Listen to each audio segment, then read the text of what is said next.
Hello বন্ধুরা, welcome back to my channel flavours by Shubhra. চলো আজ তৈরি করছি তিল পনির। তিল পনির তৈরি করার জন্য নিয়ে নিয়েছি ক্যাপসিকাম, সবুজ ক্যাপসিকাম, হলুদ ক্যাপসিকাম, কাঁচা লঙ্কা, টমেটো, তিল একটু বেশি লাগবে, আর নিয়েছি টক দই, আর এদিকে পনিরগুলো ডুমডুম করে কেটে নিয়েছি। তিল পনিরটা তৈরি করার জন্য প্রথমে আমি একটা বোলের মধ্যে টক দই দিয়ে দিলাম, তারপর দিয়ে দিলাম একটু লবণ, এবার সামান্য কাশ্মীরি মির্চ দিয়ে দিচ্ছি,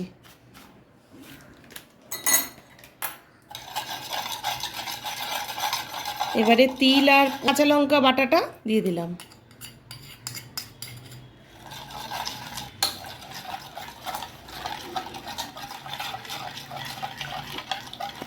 ভালো করে ফেটিয়ে এবার পনিরটা দিয়ে দিচ্ছি। পনিরটা দিয়ে 10 মিনিট রেস্টে রেখে দেব।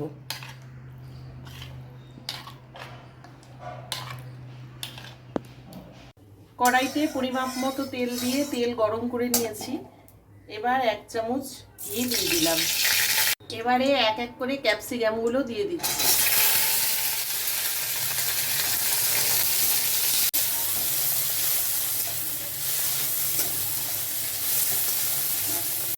এরপর টমেটো আর কাঁচা লঙ্কাটা দিয়ে দিলাম।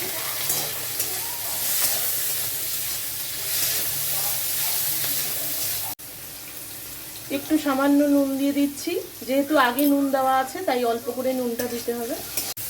সামান্য একটু ভাজা হয়ে গেলে এরপর আমি পনিরটা ভেজে দেব।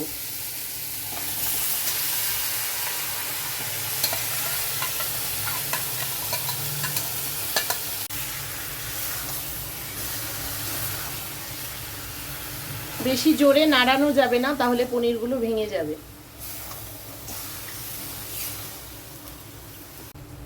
মশলার বাটিটা ধুয়ে কিছুটা জল দিয়ে দিলাম।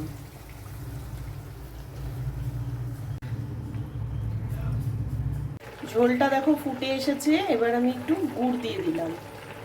অনেকটাই দই দেওয়া আছে তাই একটু গুড় না দিলে খেতে ভালো লাগবে না। দেখো রান্নাটা হয়ে গেছে।